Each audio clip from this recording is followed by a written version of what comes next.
Greetings, Earthlings. In the previous video, I introduced the notion of health as a spectrum.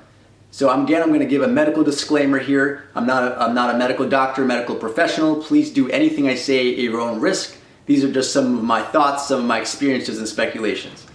All right, so in this video, I'm going to talk about how not being sick does not mean that you're healthy. And specifically, I want to focus on how a large amount of the population, especially in the US, but I'd imagine all over the world, is pre-diabetic and doesn't even know it. So as kind of like a case study for this, I've observed this just through my own family, through myself in the past. So what are some kind of traditional symptoms that people might have? I know I experience these. So for example, if this sounds like you, then you might be pre-diabetic. Do you get hungry every, let's say, 3 hours? Do you have excessive thirst? Do you have to run to the bathroom? Do you have dry and itchy skin?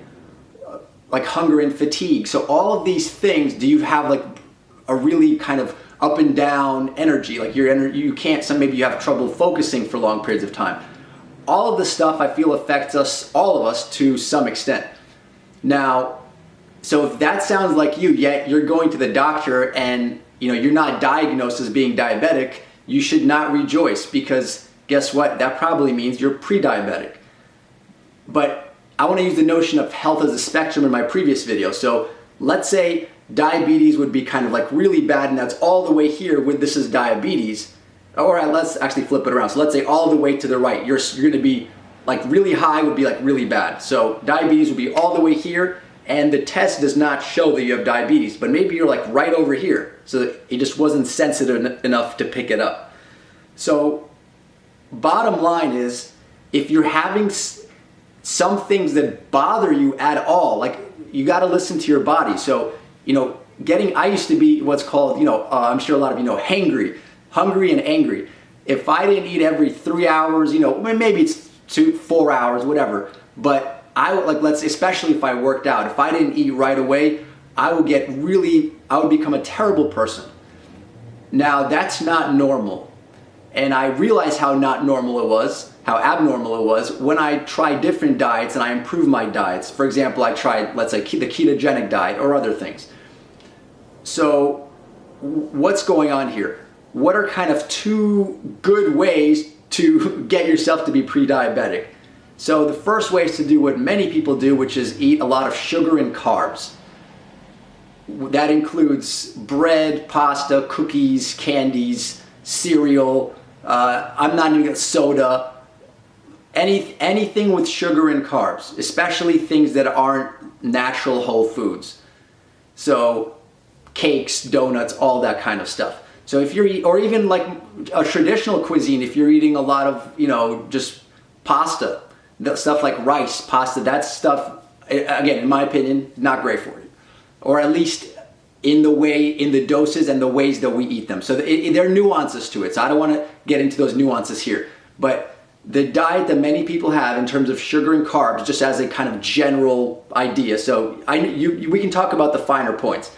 But if you have a lot of sugar and carbs in your diet, chances are you are well on your way to being a pre-diabetic. And I guess if I had to bet money, I'd guess you're pre-diabetic. The second way, so let's say you're like, I eat pretty healthy, I don't have a lot of sugar and carbs, but here's a very tricky thing, and I didn't know this for a long time. And the second point is eating your meal frequency. I used to eat 3 meals a day for the longest time, and that's fairly normal. A lot of people do that. But then most people don't even eat 3 meals a day, they'll eat 3 meals with snacks. So maybe you might think, oh, I'm grabbing healthy snacks. It's an apple, it's some almonds, whatever it is that you're eating. And every time you are eating, if you're eating very frequently, like especially let's say the bodybuilder, kind of the myth that you have to eat 6 times a day, 6 small meals, that's a complete load of baloney, but I'll talk about that in a separate video. So if you're doing a lot of frequent meals, that is a great way to mess up your digestive system and to become pre-diabetic, which basically is going to mess with your insulin response. So sugar and carbs, and then meal frequency. So like one thing you might, if you're eating too frequently, like a healthy thing you might want to try is intermittent fasting. I'll talk about that more in future videos. Bottom line is, if one of these 2 points applies to you, you're eating a lot of sugar or carbs, or your meal frequency is more than 3 meals a day. So let's say you're eating 4 meals a day, 5 meals a day, 6 meals, or 3 meals but with a lot of little snacks. Like, just so you guys know, currently I eat 2 meals a day. Now, if you're more active, 3 meals a day can be fine. It really, it can depend on the situation. But just know that if the more times you eat, think of your digestive system and your body in general like a computer. If you're always like, or like a car with a shift, if you're always a transmission, if you're always kind of turning it on, turning it off, you're not giving it a chance to rest, and you're messing your body up. Your body needs time to process and to rest. So with that said, if you're doing one of those 2 things, I really encourage you guys to evaluate that and see if your life would benefit from possibly changing one of those 2 things.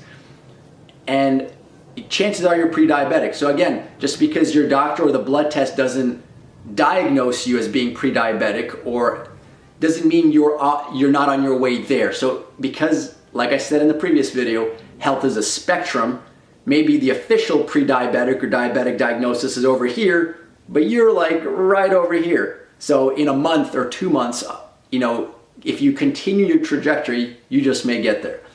So I hope that helps.